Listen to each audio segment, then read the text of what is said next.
Assalamualaikum warahmatullahi wabarakatuh. Di sini saya akan menceritakan dakwah Islam Sunan Ampel yang mana saya kutip dari buku Atlas Wali Songo karangan Agus Sunoto dan bagaimana asal usul dan awal kedatangannya ke Pulau Jawa. Seperti apa ceritanya? Langsung saja kita masuk ke dalam ceritanya. Sunan Ampel putra Syekh Ibrahim As-Samarkandi adalah tokoh wali songo tertua yang berperan besar dalam pengembangan dakwah Islam di Jawa dan tempat lain di Nusantara. Melalui pesantren Ampel Denta, Sunan Ampel mendidik kader-kader penggerak dakwah Islam seperti Sunan Giri, Raden Patah, Raden Kusen, Sunan Bonang, dan Sunan Derajat. Dengan cara menikahkan juru dakwah Islam dengan putri-putri penguasa bawahan Majapahit, Sunan Ampel membentuk keluarga-keluarga muslim dalam suatu jaringan kekerabatan yang menjadi cikal bakal dakwah Islam di berbagai daerah. Sunan Ampel sendiri menikahi Putri Arya Tejo, Bupati Tuban, yang juga cucu Arya Lembu Suro, Raja Surabaya yang muslim. Jejak dakwah Sunan Ampel tidak hanya di Surabaya dan di ibu kota Majapahit, melainkan meluas sampai ke daerah Sukadana di Kalimantan. Asal usul dan awal kedatangannya ke Pulau Jawa. Sunan Ampel yang makamnya terletak di Kampung Ampel, kota Surabaya, adalah anggota Dewan Wali Songo tertua yang memiliki peranan yang sangat besar dalam pengembangan dakwah Islam di Jawa dan tempat lain di Nusantara. Dalam historiografi lokal dituturkan bahwa Raden Rahmat datang ke Pulau Jawa bersama saudara tuanya yang bernama Ali Musada atau biasa disebut dengan Ali Murtado, dan saudara sepupunya yang bernama Raden Burereh atau Abu Hurairah. Menurut Lembaga Riset Islam Pesantren Luhur Sunan Giri Malang, dalam sejarah dan dakwah Islamiyah Sunan Giri pada tahun 1975, Imam Rahmatullah bersama ayahnya datang ke Pulau Jawa dengan tujuan dakwah Islamiyah, disertai saudaranya yang bernama Ali Murtado dan kawannya bernama Abu Hurairah putra Raja Campa. Mereka mendarat di kota Tuban. Setelah tinggal di kota Tuban beberapa lama sampai ayahandanya wafat, Imam Rahmatullah berangkat ke Majapahit menemui bibinya yang dikawin Raja Majapahit yang masih beragama Buddha. Sementara itu, menurut Jaja Diningrat dalam sejarah Banten pada tahun 1983 dikisahkan bahwa Raden Rahmat ketika dewasa mendengar tentang peperangan di Pulau Jawa dengan 3 orang pandita muda, yakni ulama muda lainnya, yaitu Barere, Syekh Salim, dan saudaranya yang tak disebut namanya. Raden Rahmat berangkat ke Pulau Jawa. Setelah keempat orang tadi berangkat ke Pulau Jawa, Campa diruntuhkan oleh seorang kafir dari Singapura. Kedatangan Sunan Ampel ke Majapahit diperkirakan terjadi awal dasawarsa keempat abad ke-15, yakni saat Arya Damar sudah menjadi Adipati Palembang. Sebagaimana riwayat yang menyatakan bahwa sebelum ke Pulau Jawa, Raden Rahmat telah singgah ke Palembang. Menurut Thomas W. Arnold dalam The Preaching of Islam pada tahun 1977, Raden Rahmat sewaktu di Palembang menjadi tamu Arya Damar selama 2 bulan, dan dia berusaha memperkenalkan Islam kepada Raja Muda Palembang itu. Arya Damar yang sudah tertarik kepada Islam itu hampir saja diikrarkan menjadi Islam. Namun karena tidak berani menanggung risiko menghadapi tindakan rakyatnya yang masih terikat pada kepercayaan lama, ia tidak menyatakan keislamannya yang di hadapan umum. Menurut cerita setempat, setelah memeluk agama Islam, Arya Damar memakai nama Aryo Abdillah.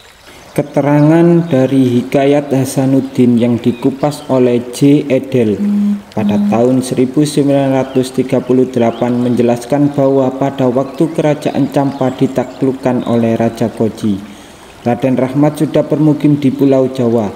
Itu berarti bahwa Raden Rahmat ketika datang ke Pulau Jawa sebelum tahun 1446 Masehi, yakni pada tahun jatuhnya Champa akibat serbuan negara Vietnam.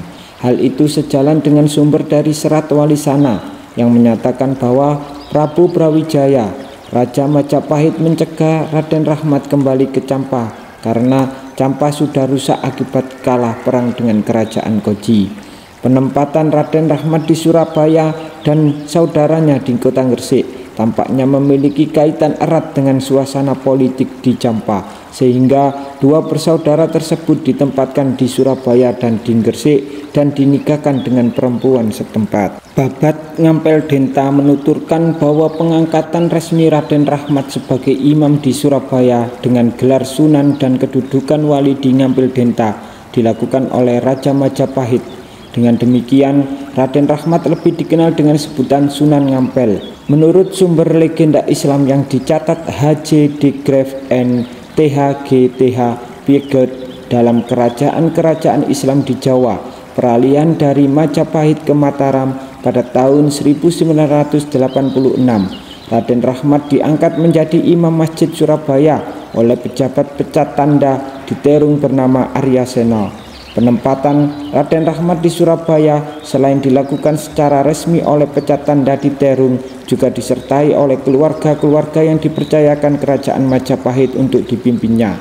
Menurut Lembaga Riset Islam Pesantren Luhur Sunan Giri Malang pada tahun 1975, karena hubungan baik dengan Raja Majapahit, Raden Rahmat diberi izin tinggal di Ampel disertai keluarga-keluarga yang diserahkan oleh Raja Majapahit. Dalam perjalanan menuju Ampel dikisahkan Raden Rahmat melewati daerah Pari, Gerian, Wonokromo dan Kembang Kuning yang berupa hutan. Di tempat itu Raden Rahmat bertemu dengan Ki Wiryo Saroyo. Menurut sumber lain, Ki Wirojaya yang dikenal dengan sebagai Ki Bang Kuning yang kemudian menjadi pengikut Raden Rahmat. Sementara menurut Babat Tanah Jawi, sewaktu tinggal di kediaman Ki Bang Kuning, Raden Rahmat menikah dengan putri Ki Bang Kuning yang bernama Mas Karima. Dari pernikahan itu lahir dua orang putri, yang pertama Mas Murtosia dan Mas Murtosima. Selama tinggal di kediaman Ki Bang Kuning, Raden Rahmat dikisahkan membangun masjid dan menyebarkan dakwah Islam kepada masyarakat sekitar. Demikianlah Ki Bang Kuning yang menjadi mertua Raden Rahmat itu ikut serta mengembangkan dakwah Islam di sekitar kediamannya, terutama melalui masjid yang dibangun menantunya.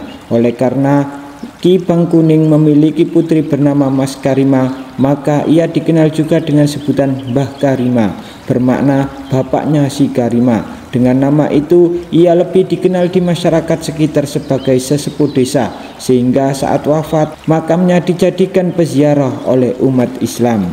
Menurut Serat Walisana, Raja Majapahit tidak langsung mengangkat Raden Rahmat di Ampel Denta, melainkan menyerahkannya kepada Adipati Surabaya bawahan Majapahit bernama Arya Lembusuro. Yang beragama Islam, Arya Lembusuro dikisahkan menempatkan Raden Santri Ali menjadi imam Gresik dengan gelar Raja Pendeta Agung dengan nama Ali Murtado. Setelah itu Arya Lembusuro menempatkan Raden Rahmat sebagai imam di Surabaya, berkediaman di Ampel Denta dengan gelar Sunan Ampel Denta dengan nama Pangeran Katib. Bahkan dikisahkan Raden Rahmat menikah dengan Nyai Ageng Manila, putri Arya Tejo dari Tuban. Menurut sejarah dalam, Arya Tejo dari Tuban menikahi putri Arya Lembusuro dan menurunkan bupati-bupati Tuban. Itu berarti Nyai Ageng Manila yang dinikahi Raden Rahmat itu adalah cucu perempuan Arya Lembusuro. Oleh karena itu terhitung cucu menantu Arya Lembusuro, maka pada saat Arya Lembusuro mangkat, Raden Rahmat menggantikan kedudukannya sebagai penguasa Surabaya. Sebagaimana dikisahkan sumber-sumber tertulis seperti Sejarah Regen Surabaya yang mencatat bahwa Raden Rahmat adalah bupati pertama Surabaya.